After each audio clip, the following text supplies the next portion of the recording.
ফিলারাম বিরতির পর দেখছেন রেজাল্ট আউট, আপনাদের সঙ্গে আমি ঋষিকেশ রয়েছি। আমরা এই রাজ্যে 6টি বিধানসভা কেন্দ্রে যে উপনির্বাচন হয়েছিল তার গণনার ফলাফল আপনাদের সামনে তুলে ধরব। পাশাপাশি মহারাষ্ট্র, ঝাড়খণ্ড বিধানসভা নির্বাচনের ফলাফলও আপনাদের সামনে দিচ্ছি আমরা, এবং এ নিয়ে আমরা আলোচনাও করছি। এই মুহূর্তে হারোয়াতে যে উপনির্বাচন হয়েছিল সেখানে কার কি ফলাফল এখনো পর্যন্ত যা ট্রেন্ড দেখতে পাচ্ছি আমরা, তৃণমূল কংগ্রেস এগিয়ে রয়েছে, নৈহাটিতেও তৃণমূল কংগ্রেস এগিয়ে রয়েছে। হারোয়া খবর নিয়ে নেব আমাদের প্রতিনিধির কাছ থেকে। সঞ্জিত চক্রবর্তী রয়েছে সরাসরি। সঞ্জিতের কাছ থেকে হারোয়ার কি ফলাফল, এই মুহূর্তে কি ট্রেন্ড জানবো আমাদের প্রতিনিধির কাছ থেকে। সঞ্জিত,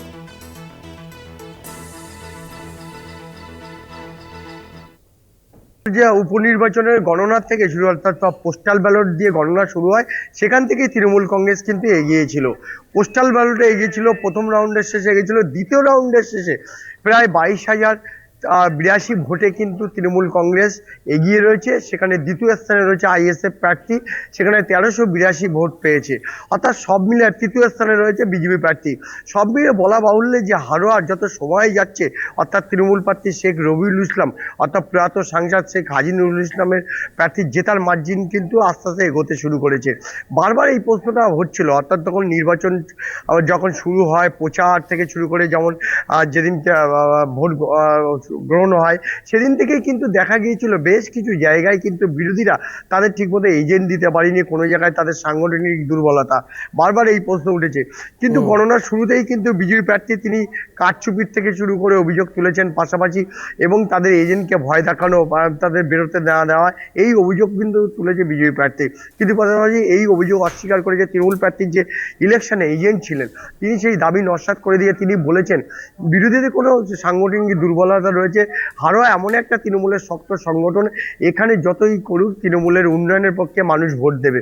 এবং তুমি জানো যে বিশেষ করে আরজিকর কাণ্ড প্রবাহ, অন্যদিকে যে শাসক দলের নেতাকর্মীদের দুর্নীতি এবং একাধিক দুর্নীতির আবহের মধ্যে বিরোধীরা হাতিয়ার করেছিল, বিশেষ করে এই উপনির্বাচনে।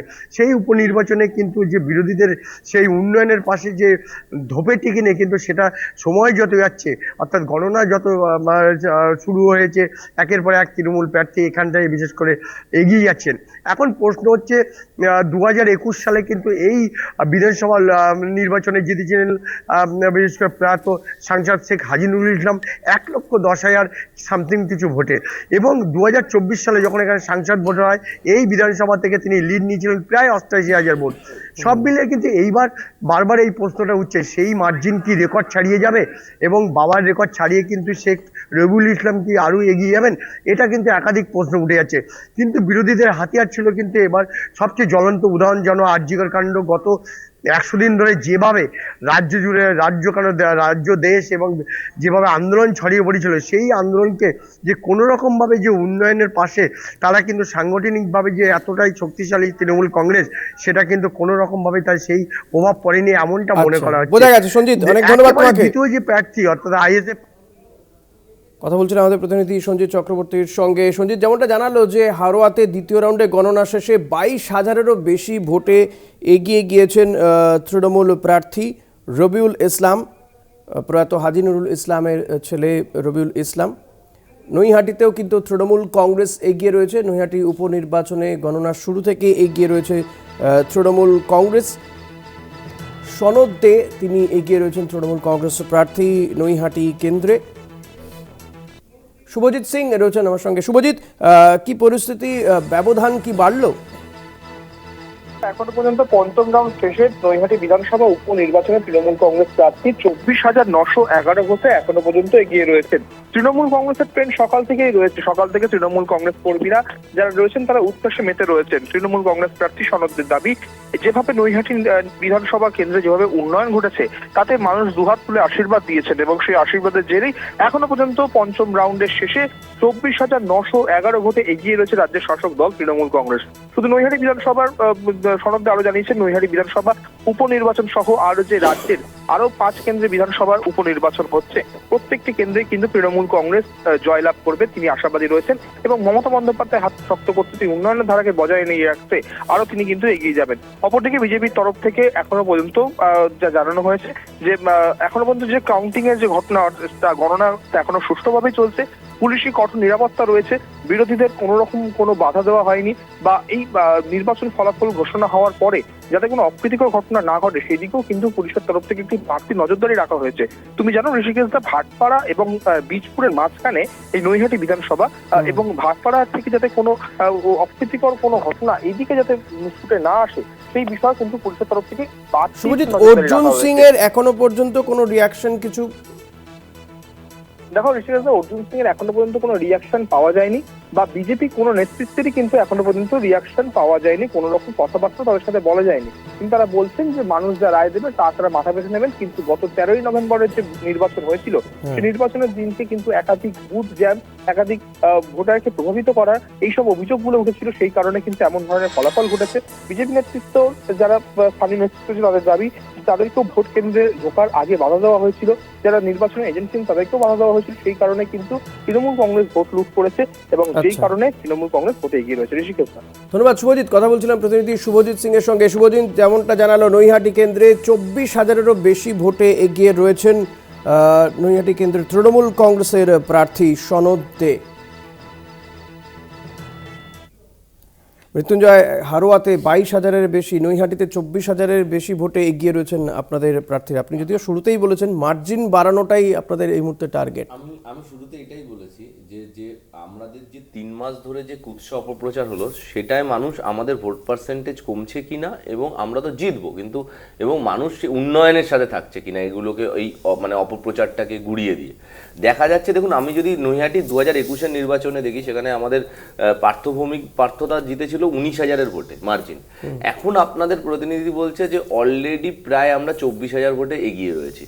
তো এখনো গণনা বাকি। আপনি যদি দেখেন সেখানে আমাদের আমাদের ভোট পার্সেন্টেজ ছিল 50% এবং বিজেপি পেয়েছিল 38%। আজকে কত পার্সেন্টেজ আমরা পাচ্ছি, এবং বিজেপি এবং সিপিএম রা মিলে, ওখানে আবার সিপিআইএমএল এর প্রার্থী মানে নকশালের, সেখানে দাঁড়িয়ে সিপিআইএমএল এর সবাই মিলে কত পার্সেন্টেজ পাচ্ছে। দ্বিতীয় কথা, হাওড়ায় আপনাদের প্রতিনিধি, হারোয়াতে আপনাদের প্রতিনিধি যেটা বললেন হারোয়াতে, সেটা কিন্তু মানে ভোট পার্সেন্টেজ যেটা 2000-এ পরিসংখ্যানটা দিলেন সেটা ঠিকঠাক দিলেন না। 2021-এ আমরা জিতেছিলাম প্রায় 81,000 ভোটের মতো মার্জিন ছিল, সেটা যদি আমরা দেখছি, এবং ভোট পার্সেন্টেজ ছিল 57% প্রায়। তাহলে আইএসএফ ওখানে দ্বিতীয় হয়েছিল 22% ভোট পেয়ে, তাহলে এখনো এখানে দ্বিতীয় আছে 22% ভোট পেয়ে, এবং সেখানে বিজেপি লড়ছে। বিজেপি গত 2021-এর নির্বাচনে 17% পেয়েছিল। তো আমরা দেখতে চাই যে, বারবার বলছি যে মানুষ উন্নয়নের সাথে কুৎসা অপপ্রচারের বিরুদ্ধে ভোট দিচ্ছে, উন্নয়নের পক্ষে ভোট দিচ্ছে। এই যে এত কুৎসা আরজি কর নিয়ে এত আলোচনা করার পরে, এবং আমরা পয়েন্ট ধরে ধরে বলেছি যে অন্তত 50 মিথ্যে অপপ্রচার হয়েছে। আপনারাও একটা যাচাই বা পরখ করে নিতে চাইছিলেন যে আরজি কর ইস্যুতে আদৌ শাসক দলের কোন ভোট ব্যাংকে কোনো ক্ষতি করলো কিনা। দেখুন, একটার পরে একটা বিভিন্ন, আমি এই আলোচনাতে যাচ্ছি না, আপনি যদি বিস্তারিত সময় দেন তাহলে বলবো, কারণ আপনাদের চ্যানেলেও আমরা বলেছি, আমরা সমাজ মানে আমরা সোশ্যাল মিডিয়াতে তুলে ধরেছি কমপক্ষে 50 থেকে 60টা মিথ্যে অপপ্রচার হয়েছিল, এবং আমরা পয়েন্ট ধরে ধরে বলেছি যারা রাজ্য সরকারকে মানেনি, রাজ্য সরকারের পুলিশকে মানেনি, যারা সিবিআই চেয়েছে তারা আজকে সিবিআইকে মানছে না, তারা আজকে সুপ্রিম কোর্টে মানছে না। মানুষ না ভোটের আগে মানুষের কাছে এই চিত্রটা ক্লিয়ার করে দিতে পেরেছিলাম। আমরা বলে ধরে মানে তুলে ধরতে পেরেছিলাম যে দেখো কোনটা ভুল কোনটা ঠিক। এটা আপনাদেরও কিছু চ্যানেলকে ধন্যবাদ, কিছু চ্যানেল নিশ্চিতভাবে মিথ্যে অপপ্রচার করেছে, আর আপনাদের মতো কিছু চ্যানেল কোনটা সত্যি কোনটা মিথ্যে, কালো আর সাদাটাকে আলাদা করে দেখিয়েছেন, এই জন্য আপনাদের ধন্যবাদ। তাই মানুষ জানে আমরা উন্নয়নের পক্ষে ভোট পাচ্ছি। এই যে ভোট পার্সেন্টেজ আমি শুরুতে বলেছিলাম, কেতনের কাছে আসি, সেটাই এখন চুপচাপ রয়েছে। কেতন, এই দুই শাসক দল, একদিকে কেন্দ্রের শাসক দল বিজেপি বা রাজ্যের শাসক দল তৃণমূল কংগ্রেস, তাদের দুজনেরই বক্তব্য কিন্তু উন্নয়ন নিরিখেই ভোট। কারণ মহারাষ্ট্রের ক্ষেত্রে বলো বা এই রাজ্যের ক্ষেত্রে বলো, তাদের বক্তব্য যে মানুষ উন্নয়নের পক্ষে নাকি কুৎসা অপপ্রচার বা বিরোধীদের বক্তব্যকে তারা গুরুত্ব দিচ্ছে, সেটা বিষয়। এই জায়গাতে দাঁড়িয়ে আপনাদের কি মনে হচ্ছে যে এই মহারাষ্ট্র, ঝাড়খণ্ড, কারণ এ রাজ্যে কংগ্রেস কোনো আসন পাবে এই ক্ষেত্রে আপনারাও আশা করছেন, আপনারা দেখতে চাইছেন যে কতটা ভোট পার্সেন্টেজ আপনারা একলা গিয়ে কতটা ভোট পার্সেন্টেজ বাড়াতে পারলেন বা সংগঠন কতটা বাড়লো। ফলত এই রাজ্যগুলো তো আপনাদের টার্গেটে রয়েছে, মহারাষ্ট্র, ঝাড়খণ্ড, সেখানে যে কথা ওরা বলছে তাতে আপনি কি সহমত হবেন? দেখুন, দুই শাসক দলের কেন্দ্রের রাজ্যে মোটামুটি চরিত্র একরকমই। এদের হচ্ছে ইলেকশনের একটা বড় ইলেকশন আসলে তারা নানা প্রকারণে তারা চেষ্টা করেন যে কোনোভাবেই জিতে যাবো। যেরকম বাংলার ক্ষেত্রে যদি আমরা দেখি, এখানে ভোট দেওয়াটাই একটা কঠিন ব্যাপার। এছাড়া বিরোধী দলকে ভোট দেওয়া আরও একটা কঠিন ব্যাপার। আপনাদেরকে যে লোকাল যারা তৃণমূলের যারা শাসক দলের লোকজন, তারা যদি মার্ক করে রেখে দেয় আপনাদের, ঠিক যেরকম আমরা উত্তরপ্রদেশে দেখেছিলাম যে ওই নির্বাচনের দিনে যে ওখানকার পুলিশ দিয়ে গুন্ডা দিয়ে কোনোভাবে যারা মার্ক করে রেখে দেওয়া হয়, যারা হয়তো শাসক দলকে ভোট দেবেন না, তাদেরকে কিভাবে বুথমুখী যাতে না তারা হতে পারে, তাদের গিয়ে মত প্রকাশ না করতে পারে, সেই সমস্ত রকম ব্যবস্থা কিন্তু উত্তরপ্রদেশের কথা আমরা দেখেছি, তুলে ধরেছি, এবং সেক্ষেত্রে নির্বাচন কমিশন অন্তত ব্যবস্থা নিয়েছে। আমার যেটা প্রশ্ন থাকে যে প্রত্যেকেই অনেকেই তো বলেন যে এই রাজ্যে সন্ত্রাস হয়, আমরা নিজেরাও সেই কিছু ছবি দেখাইও, কিন্তু এই ব্যর্থতা তো শুধু রাজ্য সরকারের বা কোনো একটি শাসক দলের নয়, ব্যর্থতা তো নির্বাচন কমিশন, কেন্দ্রীয় বাহিনীরও 100 বার। নির্বাচন কমিশন এত বিপুল কেন্দ্রীয় বাহিনী দুর্গে পরিণত করা হয়েছিল লোকসভা ভোটে। কেন্দ্রীয় বাহিনী যেটা হচ্ছে, আমরা যে কোনো বাহিনী হচ্ছে, তারা কিন্তু সবকিছু করতে সক্ষম, কিন্তু তারা চলে একটা নির্দিষ্ট অর্ডারে। তারা একদম রেজিমেন্টেড খুব, হয়তো তারা যারা উর্দিধারী তাদেরকে যেরকম নির্দেশ, আমরা পঞ্চায়েত ভোটেও তো দেখেছি যে হাজার হাজার এসছে কেন্দ্রীয় বাহিনী, অথচ কোনো কাজেই লাগেনি। রক্ত যেরকম ঝরেছে, মৃত্যু হয়েছে, খুন হয়েছে, হানাহানি হয়েছে। অর্থাৎ এই যে তাদেরকে বাহিনী শুধু আসবে, কিন্তু বাহিনীকে সঠিকভাবে কাজে লাগানো, এটা রাজ্যেরও একটা ভূমিকা থাকে, কেন্দ্রেরও অবশ্য ভূমিকা থাকে। এগুলো অবশ্যই দায়িত্ব দুজনেরই রয়েছে। কিন্তু আচ্ছা, এবার একটু বিজেপির প্রতিনিধি যে মহারাষ্ট্র নিয়ে সব কথাবার্তা বলছিলেন না, যে ওখানে নাকি আমরা চাই যে খুব স্টেবল গভর্নমেন্ট হয়, যাতে গভর্নমেন্ট কলাপস না করে যায় বা এরকম কোনো কূপ না হয়ে যায়। হাস্যস্কর ব্যাপার যে এই যে এর আগে যখন মহারাষ্ট্রে ভোটটা হয়েছিল 2019 সালে, সেখানে পাবলিক ম্যান্ডেট দিয়েছিল কাদের? সেই সরকারটা চুরি করে নিল কারা, ইনস্টেবিলিটি আনলো কারা? তারাই আজকে নাকি স্টেবিলিটির পক্ষে বড় বড় সওয়াল করছে। এটা খুব হাস্যকর লাগছে। আর উনি প্রধানমন্ত্রী জনপ্রিয়তা নিয়ে বলছিলেন যে ওটা যদি পার্টিকুলার প্রধানমন্ত্রীর যদি আমরা পপুলারিটি যদি আমাদের বিচার করতে হয়, তার জন্য আমাদের দরকার হচ্ছে স্ট্যাটিস্টিক্স। সেটা যদি বলে যাই যে প্রধানমন্ত্রী তার কেন্দ্র থেকে জিতেছিলেন মাত্র 1 লাখ সামথিং ভোটে, 1.5 লাখের কম ভোটে জিতেছিলেন। স্বাধীন ভারতের কোনো প্রধানমন্ত্রী যে নিজের কেন্দ্র থেকে এত কম মার্জিন থেকে জিতেছেন বলে আমি আমার মনে নেই, বা আপনাদের বলতে পারবেন। আর এগেনস্টে যিনি রাহুল গান্ধী ছিলেন, দুটো কেন্দ্র থেকে জিতেছেন মোর দ্যান 4 lakhs ভোট। তো এটা হচ্ছে একটা, যখন আমরা কোনো কথা বলবো স্ট্যাটিস্টিক্স দরকার। এটা স্ট্যাটিস্টিক্যালি আপনাদেরকে বুঝিয়ে দেওয়া গেল যে জনপ্রিয়তা কোথায়। এবার যদি আপনি ওভারঅল রেজাল্ট নিয়ে বলবেন, অবশ্যই সেটা আমরা অনেক রকম বিবেচনা হয়েছে যে অনেকগুলো এরকম কেন্দ্র রয়েছে যেখানে যেই মার্জিনে বিজেপি 2000-এর কম মার্জিনে বিজেপি জিতেছে প্রায়, সেই সংখ্যা যদি সাথে উল্টো দেবেন তাহলে সরকারটা হয়তো উল্টে যেত। এরকম আরও নানা রকম কুকৃতির তখন প্রশ্নগুলো হচ্ছে, সেগুলো অনেক জায়গায় ইনভেস্টিগেশনে চলছে। তো সেগুলো এই ক্ষেত্রে শাসক দল তো বলবে যে ভোটে হেরে গেলেই আপনারা ইভিএম বা কুকীর্তির কথা বলেন।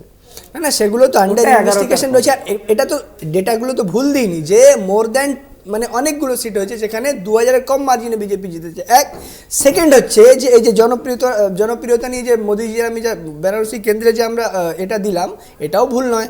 আর যে আর আগে যেটা স্টেবিলিটি নিয়ে যে প্রশ্নটা হলো, যেখানে আমি বললাম যে এরাই সরকারটা ফেলে দিয়েছিল টাকা খরিদ করে, ওই যে ওখানে একটা খোকা ব্যাপারটা চলে, খোকা পেটিএম ব্যাপারটা চলে। সাথে আমি জাস্ট বলছি যে দেখুন, মহারাষ্ট্রে এবং এইখানে যে নির্বাচন হচ্ছে, মহারাষ্ট্রের নির্বাচনে আমরা দেখেছি যে একটা পার্ট, আমরা যে একটা ধরুন ওয়ার্ডও নয়, একটা পার্টে কোটি টাকার উপরে ইনভেস্ট, আগের দিনই তো 5 কোটি টাকা, 5 কোটি না, দুটো রাজ্য মিলে 858 কোটি টাকা বাজেয়াপ্ত হয়েছে। শুধু 858 কোটি টাকা দুটো রাজ্যের নির্বাচনে বাজেয়াপ্ত হচ্ছে।